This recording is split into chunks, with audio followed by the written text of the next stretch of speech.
গোলাপ এমন একটি ফুল প্রত্যেকের পছন্দের, কিন্তু এই গোলাপ যদি লাল কালারের বদলে হলুদ কালার হয় তবে কিন্তু দেখতে একদমই আলাদা লাগে।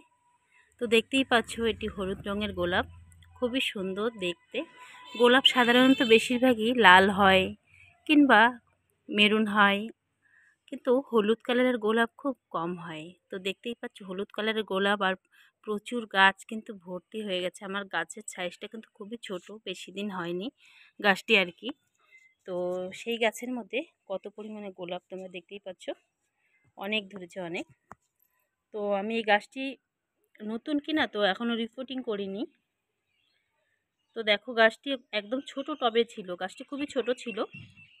তো টবটি অনেক ছোট ছিল, তো এখন গাছটি একটু বড় টবে বসিয়েছি। তো বড় টবে বসানোর পরে গাছটি দেখতেই পাচ্ছ গোলাপে কিন্তু ভর্তি হয়ে গেছে।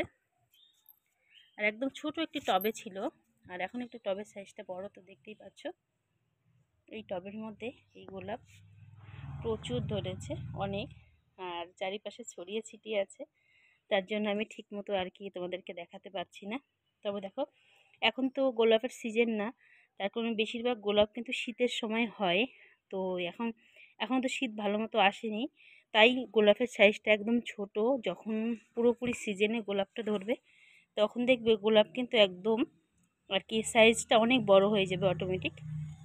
তো এখন অন সিজনের গোলাপ, তার কারণে আর কি গোলাপটা একদম ছোট সাইজ। তো দেখতেই পাচ্ছ সাইজে ছোট হলেও কিন্তু খুবই সুন্দর লাগছে দেখতে। আর অনেক কিন্তু ডালের মধ্যে ধরে আছে, গাছের তুলনায় গোলাপের আর কি সংখ্যাটা বেশি পাতার তুলনায় আর কি। দেখো ভিতরে ভিতরে কিন্তু অনেকগুলো আছে, আমি একসঙ্গে সব দেখাতে পারছি না, তার কারণ ডালটি এদিকে ওদিকে ছড়িয়ে ছিটিয়ে আছে, তার জন্য। তো একবার আর কি আমাকে এক এক জায়গা থেকে তুলতে হচ্ছে। তো দেখো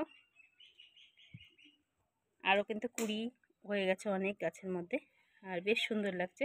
আর সিজনে যখন ধরবে এই শীতের সময়, তখন কিন্তু গোলাপের সাইজটা অটোমেটিক বড় হয়ে যাবে।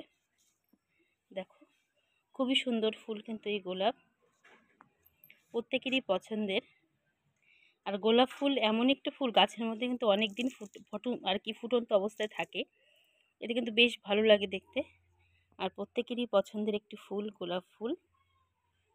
তো অসাধারণ সুন্দর কালার দেখতেই পাচ্ছ। তো গোলাপের কালারটা কেমন লাগছে অবশ্যই কমেন্ট করে জানাবে। তো আমার এই ভিডিওটা আর বেশি একটা বড় করছি না, যে যেখান থেকে এই ভিডিওটা দেখেছে প্রত্যেককে অসংখ্য ধন্যবাদ জানিয়ে এখানেই শেষ করছি। প্রত্যেকে ভালো থেকো এবং সুস্থ থেকো। দেখো সত্যি খুব সুন্দর, দেখো।